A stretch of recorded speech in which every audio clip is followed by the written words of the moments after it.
the arc of a Western board. Ancient goblins and warlords come out the ground, not making. I don't wanna be buried in a pet cemetery. I don't want to live my life again. The moon is full, the air is still. All of a sudden I feel a chill. Victor is grinning, flesh is riding away. Skeletons dance, I curse this day. In the night when the wolf cries out, listen close, you can hear me shout. I don't wanna be buried in a pet cemetery. Don't want to live my life again. I don't wanna be buried in a pet cemetery. Don't want to live my life again. Evening, everyone. Welcome to Dalibel Podcast Presents Ghost and Scary Stories. This is a special episode I wanted to put together for this spooky season on Halloween night. I'm actually working on this on Halloween night. I'll get it out. But I asked some friends within the community to submit some stories to me. I actually had to ask my dad and Colin and the rest of the guys and stuff. Through technical difficulties, they couldn't get anything to me. But what I have, I hope you enjoy. And let's get into this.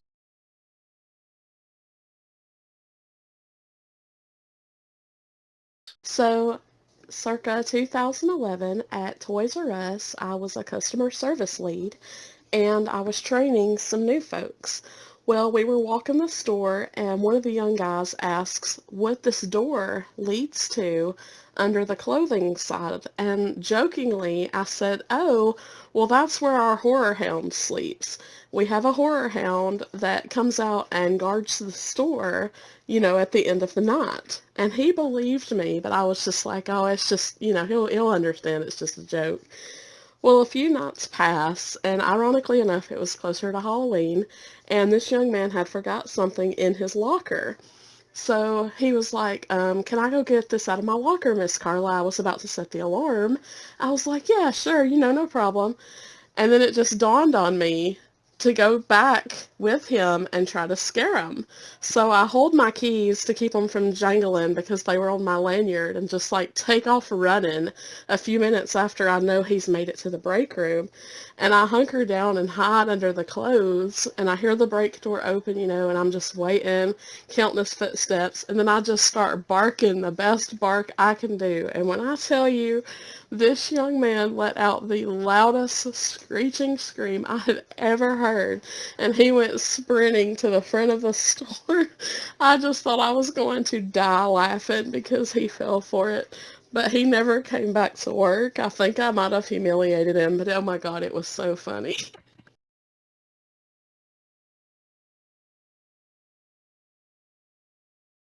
I want a new drug.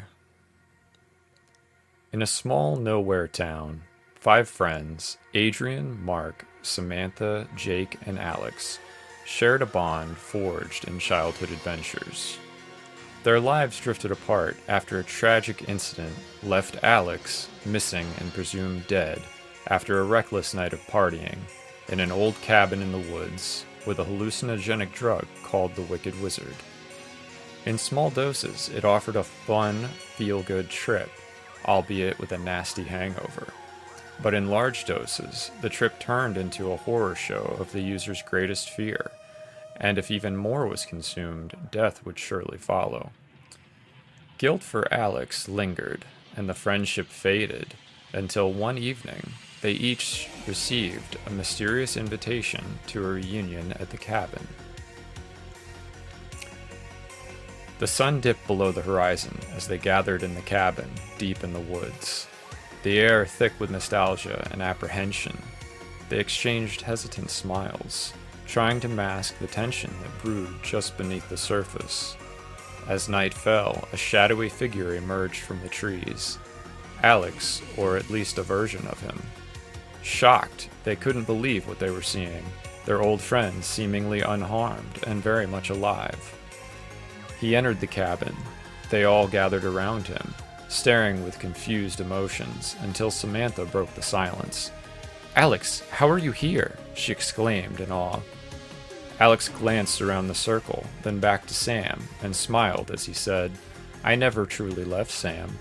I realized the accident was the perfect opportunity to start the life I always wanted on the road, away from high school and away from all the horrible things in this town." "Oh my God, that's why they never found his body," Jake whispered to Adrian. "But why didn't you tell us?" Mark asked suspiciously. "We were in high school, dude. I knew you'd never be able to keep a secret that big," Alex responded condescendingly. "Anyway, it's been many years, but I came back, didn't I? And I'm here to celebrate and to thank you. I disappeared that night and made my own way, but I never forgot our time together." "I brought something special," he said, his voice a low whisper, filled with eerie charm. He motioned towards the next room in the back of the cabin. "A little gift for our reunion." Slowly, they followed him into the back room, the lights from their flashlights illuminating decrepit walls and floors covered in dust, leaves and spiderwebs. The room was empty, save for a short, dreary stool holding a bowl of punch in the center of the room. The stool was surrounded by a circle of plastic cups. Memories from their childhood adventures in the cabin in the woods flooded back. This is where it all happened. This is where we met, and every chance we got.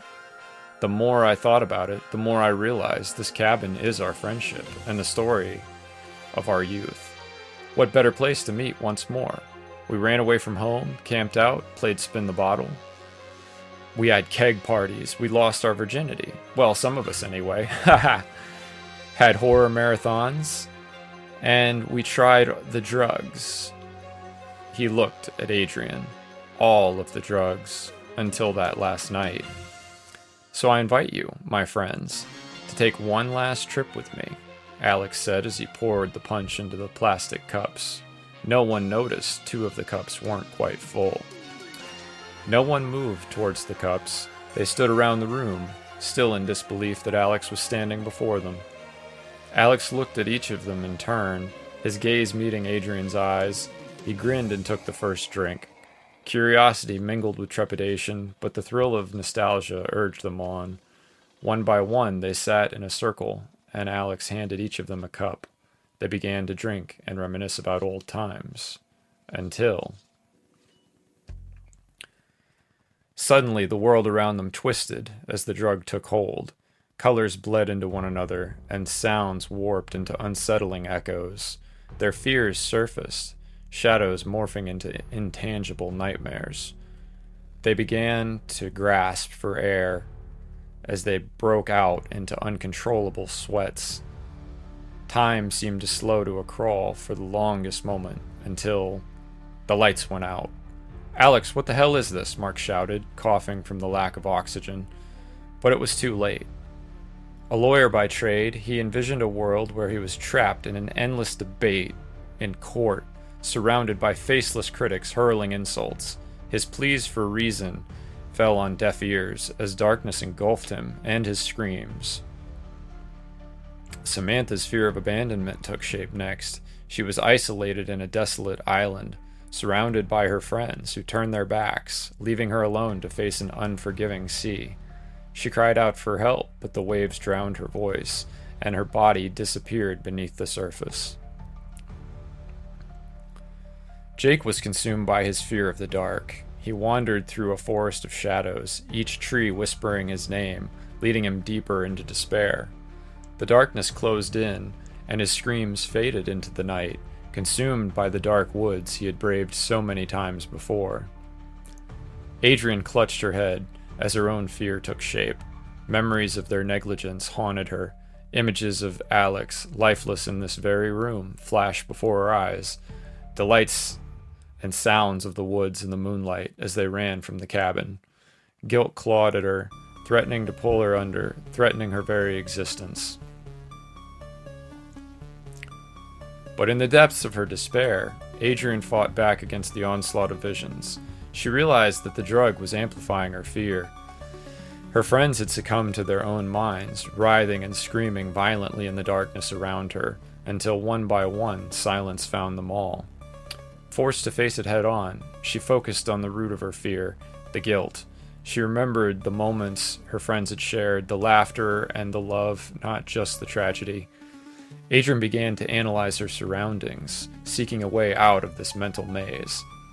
With each step, she challenged her fear, reframing the narrative in her mind. She envisioned Alex smiling at the end, forgiving her for what had happened.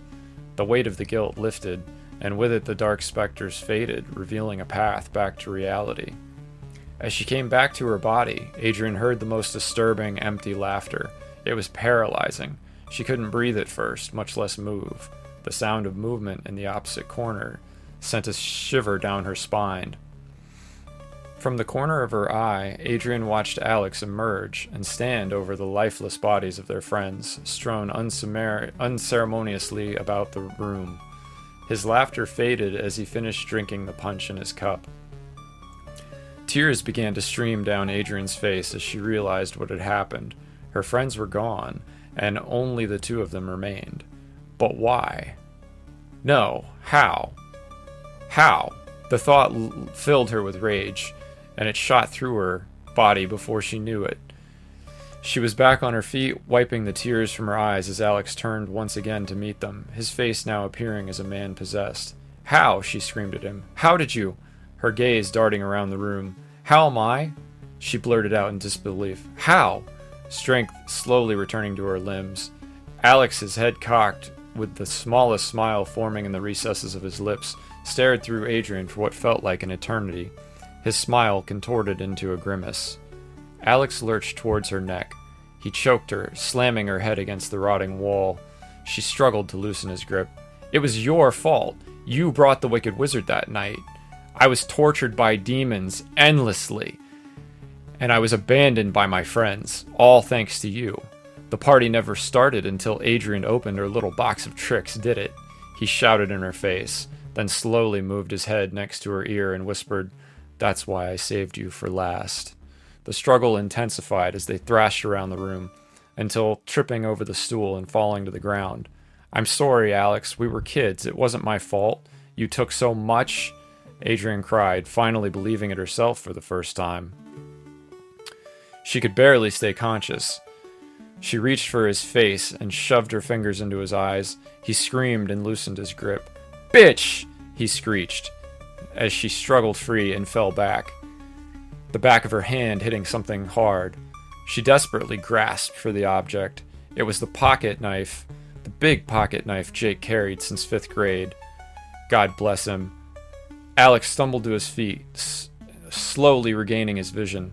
Dragging herself up the wall behind Jake's lifeless body, Adrian started to cry again and begged, "Please, Alex, don't." But it was too late. Alex charged into her, pinning her to the wall with a sudden stop. He jerked in pain as the knife dove into his abdomen, deeply slicing it from end to end. Blood gushed out of his mouth. He fell to his knees, watching his innards bleed out in disbelief. The life faded from his eyes as they found Adrian's tear-filled gaze for the last time. She collapsed in exhaustion. As dawn broke, the cabin emerged from the shadows. Adrian stumbled outside, covered in dirt and blood, gasping for air. She turned back, half expecting to see her friends emerging from the darkness of this nightmare, but the old cabin stood silent. She looked up at the rising sun, a symbol of new beginnings. But hope faded, and she felt it. Her guilt for Alex was replaced with something new. Her soul sank. She was the last of her friends, and the only one to survive the Wicked Wizard.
Hey guys, Mike Tendo here, and I've got a very special story I'd like to share. It's a spooky story, very spooky. Actually, this is a story that goes back from my middle school days. This is an actual sheet. Well, this is an actual little book I did in a computer class, freaking ages ago, decades. And my little story here is called A Nightmare on Jackson Street. And it goes like this. It was a spooky night at my house. I was at home playing with my Sega until a weird scratchy noise came into my attention. It was coming from outside.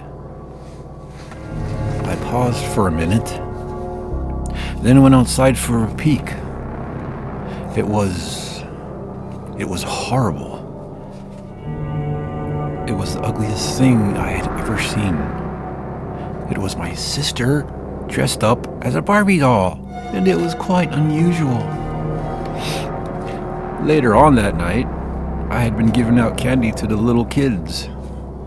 I'd say that 96% of the kids had received lots of pennies. Ouch. Dumb cat, she bit me. So far, this night was turning into a nightmare on my street. Somehow, I had the strangest feeling that someone was watching me. Boom, boom, baka-laka-laka boom. I kept hearing that noise in my brother's room. He always turns the stereo all the way. Man, talk about a nightmare. So I guess this was not the best one yet. Maybe next year. Man, what a lame story, huh, guys? That was my scary story. So, man, I hope you guys have a happy Halloween. Thanks to Dad Level Podcast for having me on. And I'll see you in the future, guys. Peace, guys. Stay safe.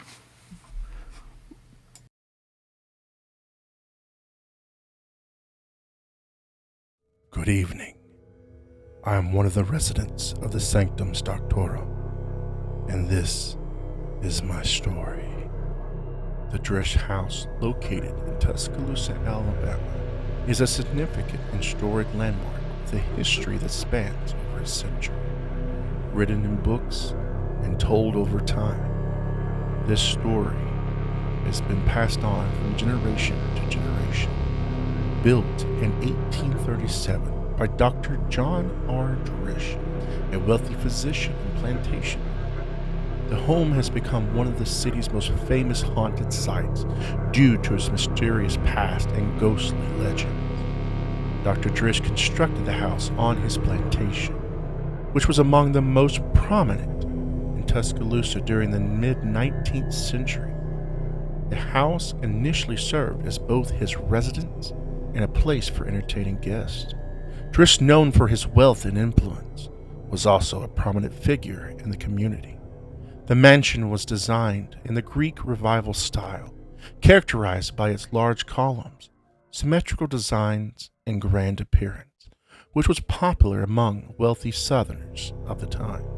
Dr. Drish lived in a house with his second wife, Sarah, and his extended family. Unfortunately, the family was no stranger to tragedy. The ghost story of the Drish House is one of the most enduring and eerie legends in Alabama. The mansion's haunting is primarily associated with the spirits of Dr. Drish and his second wife, Sarah Drish. But it's Sarah's unfulfilled request that has sparked the most chilling tales. After Dr. Drish's death in 1867, Sarah was devastated. Some accounts say that Dr. Drish, who had struggled with gambling and drinking, met his end by falling down the mansion's grand staircase, an event that haunted Sarah. And when he died, candles were lit at his funeral, a gesture that Sarah found deeply moving. She then expressed her wishes for similar candles to be lit when her own time came. When Sarah passed away in 1884, Her request was somehow overlooked, either because her wishes were forgotten or the proper arrangements were not made. This small act of negligence, according to legend, left her spirit restless, and some believe that her ghost still haunts the mansion, seeking the fulfillment of her last wish. The most common and chilling manifestation associated with the Drish house is the appearance of ghostly lights in the tower room, which can be seen even when the house is empty. Residents of Tuscaloosa and passers-by have reportedly seen candles flickering in the tower late at night, despite the house being dark and locked. The ghostly glow is said to appear without explanation, disappearing as mysteriously as it had appeared. The legend goes that these lights are Sarah's spirit, still lingering in the house, waiting for the candles that were never lit for her funeral. The fact that these flickering lights are often seen around the anniversary of her death adds to the eerie nature of the tale. Even when the house stood abandoned, locals would report seeing the lights, leading some to speculate that the ghostly presence is trying to remind people of the promise that was left unfulfilled. While the story of Sarah Drish's ghost is the most famous, other paranormal activity has been reported at the Drish house. Visitors and former residents have claimed to hear the sound of footsteps echoing in the hallways when no one else is present. Doors have been known to creak open or slam shut on their own, and some report the faint sounds of crying, as if a woman is in mourning. Additionally, those who have spent time in the mansion's tower have described feeling a sudden chill, even on warm nights, and the sense of being watched. Some ghost hunters have investigated the property, claimed to experience cold spots, unexplained drops in temperatures, the sensation of a presence standing nearby, though they could see no one. Though Sarah's spirit is the primary focus, there are stories that suggest Dr. John Drish's ghost also haunts the property. Some believe that his spirit lingers at the mansion because of the troubled life he led and the tragic way he died.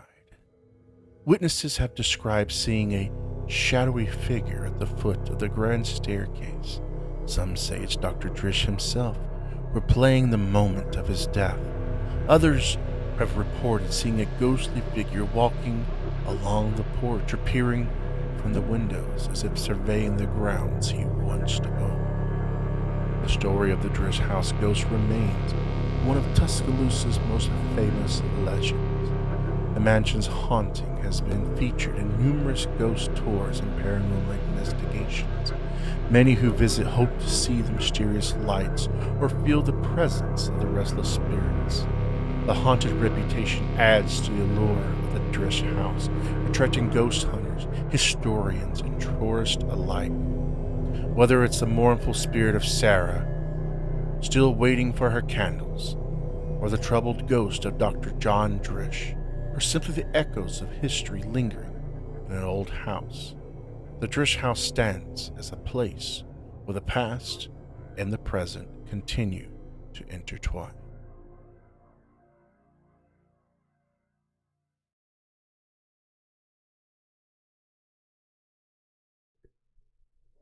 What's going on, guys? El Tiburon here with a little ghost story from my past. So Vince asked me if I had any stories, ghost stories, paranormal stories in my past, and I actually do have one. Back when I was about 12 years old, my parents and I went to go look at an apartment in a Koreatown area in Los Angeles. And before we, were given that apartment, we went to go look at it to see if we liked it. And I remember that when we went in, there was still stuff. There was still like clothes. There was a wheelchair. There were like some baseball bats. The landlord at the time, who's actually my comadre, I don't know how that translates to in English, but essentially I'm the godparent to her son. Um, she was the landlord at the time, and she told us, you know what, the person that lived here died in this apartment. Which at the time, maybe because I was so young, I was 12. I wasn't really maybe spooked by it. Because I wasn't really aware of death. I hadn't really been around death, so it kind of just went over my head. I just remember looking through the apartment, and I remember keeping a baseball bat. The man had this wooden baseball bat that he left there, and it was like one of those Louisville Slugger bats. So I remember keeping that because sometimes I would go outside and play baseball with, some of my buddies like Billy, some of the other neighborhood friends like Killer, Francisco. I don't even think I had met Francisco at that time, but yeah. So we moved in. Well, another note that the man was he was wheelchair bound, so he was in a wheelchair. Yeah. So we moved in. Everything seemed normal, and then one day, I believe I was in 6th grade at that time, and the school was across the street, so it was like a pretty short walk back to the apartment. So I would race home to come watch the Mighty Morphin Power Rangers, and at that time my mom was working graveyard, so she would go in, I believe, like at 12 and would get out like at 8 in the morning, and then so she would come home and just sleep the whole morning and afternoon, and then return to work at night. So anyways, I remember racing home, and I'm watching, Mighty Morphin Power Rangers at like 3:30, 4 p.m. around that time. And I just remember my mom coming out to the living room with like a really scared look on her face. And she said, I felt somebody go like this across my leg, like very softly. And I just remember, I think I was the only one there. And I just remember like sitting there and kind of looking at her and kind of like, well, oh crap, like, okay. And maybe at that time I was like, well, maybe my mom's had a nightmare. Maybe she, is imagining things. So anyways, that happened. 2 weeks later, I'm in the bedroom. I'm in the bedroom laying down. I think it's also the middle of the day. We had a bunk bed at that time. We only had, we didn't have a lot of money, so it was only like one bedroom, and my sister and I had to share the bedroom. And I took the bottom bunk. And I remember my legs were kind of dangling off the edge of the bed, and I feel somebody go like this to the bottom of my foot, like just caress the bottom of my foot, like straight down. And I remember like jumping up, and at that time we had a cat named Waffles, R.I.P. Waffles. And I thought maybe it was Waffles, and I like look around, the cat's not in the bedroom. Yeah, so it was like scary, because I was like, oh crap, my mom wasn't lying, because it just happened to me and nobody was in the room. Anyway, I remember telling my mom. She wound up getting like in the Hispanic culture, we call it a curandero, kind of like I don't know if the correct translation would be like a witch doctor. She got like a witch doctor to come and kind of and I think maybe like a priest, or she had somebody. I think I wasn't there when it happened, but I think it was more like a witch doctor or someone to come and kind of get rid of the evil spirits. I remember she said, oh yeah, he came and he put limes on the corner of each room or something. And, but anyways, after that, nothing ever happened. Sorry, my dogs are barking back there. It's probably the UPS is here or something. Yeah, nothing ever happened. After that, I never had another scare like that. It seemed to whoever she had come over, it seemed to get rid of that spirit. And I always wondered if it was, that man that had died there. Maybe, and I was like, maybe he got mad that I kept his baseball bat. Anyway, like 30 years pass. Almost like literally 30 years pass. I just found out last year I was having lunch with my mom, my wife and my dad were having lunch, and I brought up that story. I was like, "Oh, remember when we had that scare with that whatever spirit was in the apartment?" And she said, "You know what? I never told you. I never told you what I found out afterwards." And I'm like, "No, what happened?" And she's like, "I went one because we had a cousin from Mexico that we would go visit, and at some point she was able to come over to the United States, so she started, she would come visit us. And she was my sister's age, maybe give or take a year. And she said, "Yeah, one day I couldn't find them. I couldn't find them. I'm like looking for your sister and your cousin. I couldn't find them." So we lived in like duplex apartment buildings, and it had a laundry room. It was in the bottom of the below ground level. She said, "I go to the laundromat, and sure enough, your sister's there with your cousin Lupe, and they're playing the Ouija board." And I was like, she had never told me that story. She's like, "Yeah, that happened." They were playing that like maybe a week before we started having those scares. So yeah, I just found that out like 30 years later. I was like, "Holy crap. I wonder if my sister and my cousin summoned some kind of freaking demon or I don't know, something, some bad spirit." But yeah, I thought that was a trip, like finding out 30 years later that that happened. But yeah, that's my little ghost story. Yeah, thanks for inviting me, Vince, for being a part of this. I'm looking forward to check out everybody else's stories. Stay spooky, my friends.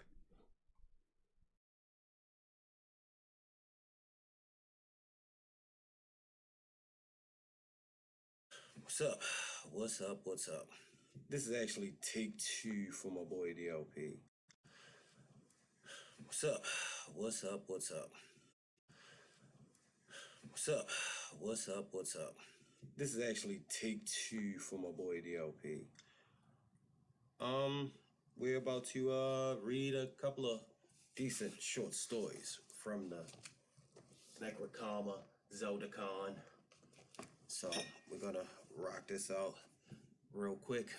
I got a few short stories for my boy DLP. So take two for you. So the first story I'm going to read is Who is in My Bed?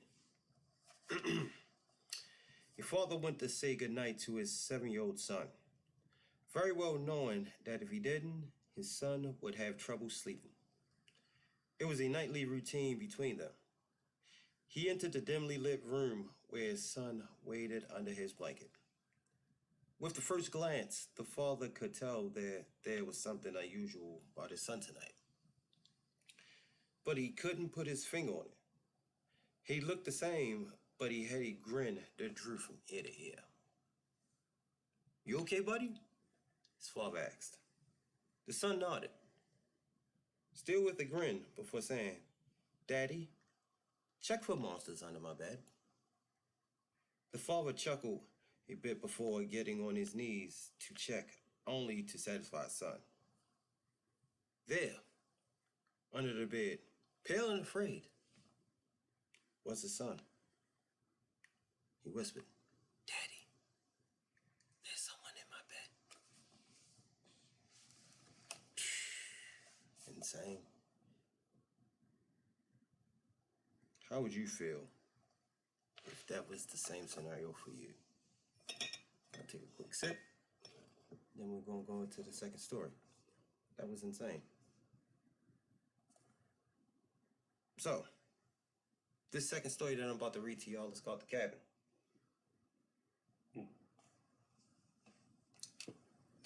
This one is pretty interesting. So, just bear with me as I go into it. A hiker decided to go on a hike by himself. Something he was not very used to. Why would you do it? The whole day was normal. Trees and bushes engulfed his surroundings. He enjoyed being outdoors in the mountains. Nothing seemed strange to him. That was until he was making his way back to his car. He figured an 8-hour hike was good enough. The sky was already getting dark, and he needed to get back fast. What was odd was how much he didn't recognize the trail back. He began to panic. That's 8 hours out, 8 hours back. Nightly had already began taking over, and all he had was a flashlight and had no clue on how to get back. He knew it was already too late and too dangerous to keep going through the perilous forest. He began to worry that he would have no shelter for the night when, almost luckily enough, he stumbled across a broken down cabin. It was dark and seemed like no one had visited in years, but he knew it was the only place where he could rest until daylight. Especially since his flashlight was running out of battery, he knocked on the door a few times, but no one answered. So he let himself in, where, strangely enough, a perfectly bed fitted for one person waited for him in the center. It's weird. He knew that if the owner came back, he would explain himself. He was sure that the owner wouldn't mind, or was even probably dead. Damn. So he went ahead and got himself comfortable in the bed. As he tried to sleep, he couldn't ignore the collection of paintings around the room. Portraits of strange-looking people all peering at him, each wearing a smile that sent chills up his spine. Not too long after his exhaustion from the hike got the best of him, and then he was able to ignore all the faces. The next morning, he got up, only was shocked to see that there was no paintings around him, but windows. Goddamn. Goddamn. Goddamn. Goddamn. How would you feel? How would you feel? That's crazy. So, going into our third story. Our third story is the red wristband. A doctor was working at a hospital where patients were tagged with colored bands, green alive, red dead. One night, the doctor was instructed to get a few supplies from the basement of the hospital, and so he headed to the lift. The lift doors opened, and there was a patient inside, minding her own business. Patients were allowed to roam around the hospital to stretch, especially those who have stayed long. The rules was to be back in their rooms before 10. The doctor smiled at the patient before pressing the number for the basement. He found it unusual that the woman didn't have a button already pressed. He wondered if she was heading to the basement too. The lift finally reached the floor where the doors opened. In the distance, a man was limping towards the elevator, and in a panic, the doctor slammed the elevator button to close it finally. The lift began to ascend back up, the doctor's heart pounding. "Why did you do that?" "He was trying to use the lift," the woman stated, annoyed. "Did you see his wrist?" the doctor asked. "It was red. He died last night. I would know because I did his surgery." The woman lifted her wrist. He saw red. She smiled. "Like this one?"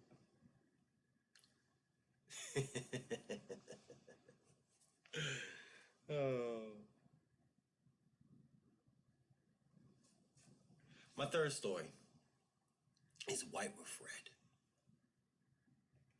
A man just moved into an apartment, heads toward the receptionist to get his keys. The receptionist gives him the key with a smile, but warns him not to disturb the door with no number on its floor. He wondered why, but didn't bother to ask. He was too busy with his new apartment to care. After he finished unpacking, he began to get curious. He questioned why the receptionist would warn him of such things, and so he stepped out of his apartment to check the door with no number. He tried the doorknob first, but it was locked. So instead, he got onto his knees and peeked through the keyhole. The apartment he was looking through was empty. His eyes scanned the whole place before stopping at a woman standing face against the wall. In the corner, he noticed her pale skin and long black hair before stepping back.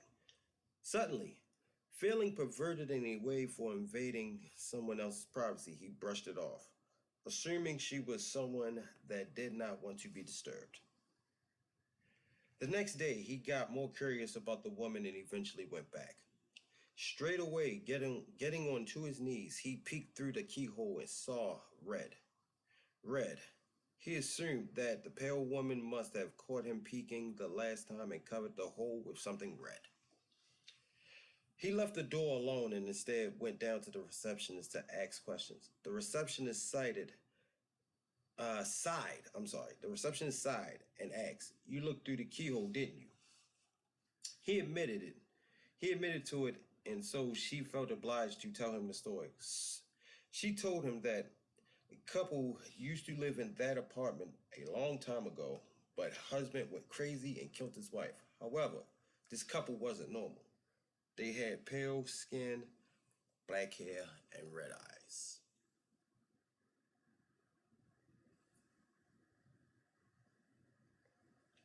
The last story I have for you is A Mother's Call. A daughter was in her room upstairs doing her homework when suddenly she heard her mother call to come down for dinner.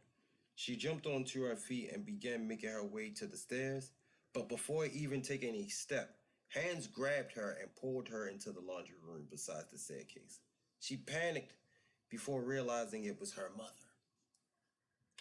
her real mother, eyes watery and bloodshot. "Don't go down there, honey." I heard it too.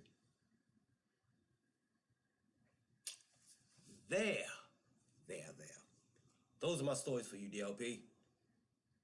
There you are. There you are. Thank you for allowing me to do this. I highly appreciate it. Peace.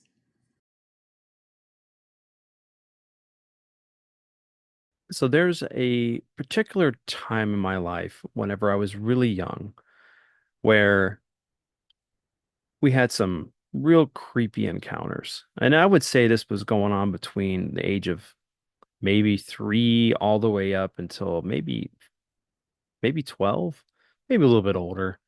We did move around a lot, and there was a couple places that we had some really, really spooky stuff that went around. And one of those things that kind of vividly sticks to my mind was that we would have shadow figures, for lack of a better term, of what these things are. You would just feel this overbearing presence in one of the apartments we used to live in. And I was really, really young. And I remember that, you would come in the living room and there would be the the living room, the dining, the kitchen, and it kind of swung around. There's a hallway that swung around, the bathroom and then a couple bedrooms. And it was that stretch from where my bedroom was all the way to the hallway that you could get in the living room that I was always terrified of. And I remember one particular night where my dad was outside. I think my sister was asleep. I was heading to my room and I just felt like something was chasing me, like, or was behind me. And I just got this presence and I just like, I ran to my room. But, when you're in those moments like that, it felt like those where you'd see in the movies where the hallway would stretch and it just kept on. I felt like I was running forever trying to get to my room because the light was only coming from my room. So as a kid, you're kind of scared about these things. And I remember getting to my room and shutting the door. And I used to have like nightmares of this place. But one of the other things that would happen was I would see things like you know, just shadows that were would be darker than normal within the whatever the light source of the area was we were in. We had a lot of weird things that happened at that apartment, but uh it seemed to follow us. And I remember having times where the sleep paralysis, and I remember falling asleep, being suddenly woken up and startled, but I couldn't move. And it sucks because I still have this happen sometimes. I haven't had it happen in a long time, but it's like where you know, the understanding is, your mind wakes up before your body does, so that you still have that endorphin or whatever it is that's like pumping to your blood to not play into your system that kind of makes you numb. So that way, when you're having a bad dream, you don't break your neck or harm yourself. But I remember this one time, and we were at the apartment Brandywood. This is a place that's um in the Pasadena area. Is an apartment complex we used to live in, and I remember waking up but not being able to move, and just feeling like there was someone in the room because me and my sister shared a room at the time, but I think she was in the living room sleeping because like she used to come out of the bed, go sleep in dad's bed, and so I'd be left in this room by myself, and I just remember waking up, not being able to move, feeling like something was there, tried to talk, tried to scream but couldn't, and I just see this dark shadow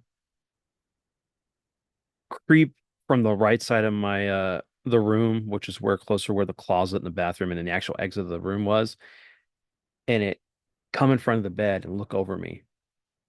And I'm like, please wake up, please let me get out of this. And then it crawling on to the bed and looking over me, and you just see this. To me, I just saw this darkness, and it was terrified the shit out of me.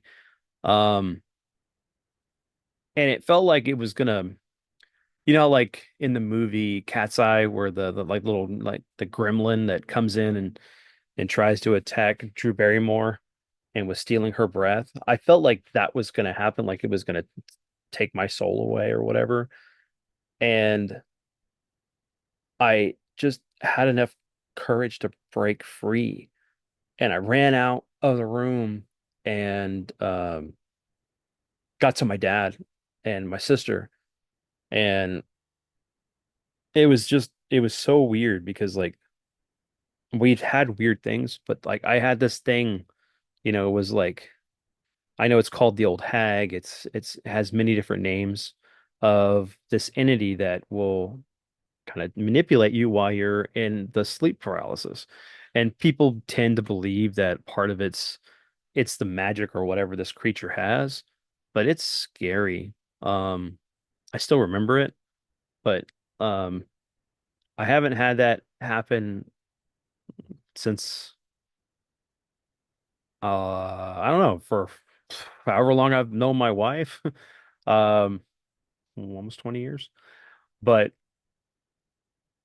yeah, so I mean I still have the paralysis sometimes where I wake up too fast and I'm like, oh God, come on, get up. And it sucks because you're just sitting there trying to wake yourself up and you're shaking until you get your body to fully move. But it's like it's so scary because too when that happens, you feel like you're not going to be able to breathe, so you're making things worse instead of just worse instead of just relaxing. But yeah, that's the story I wanted to share with you guys. I hope you enjoyed that one. All right, everyone. I hope you enjoyed these spooky tales. This was fun to put together. Hopefully, next time I can get more people to participate. But in the meantime, I hope you all had a happy Halloween, got all the candy you wanted, you got your thrills and your spooks in, and you were safe. Until then, everyone, see you later.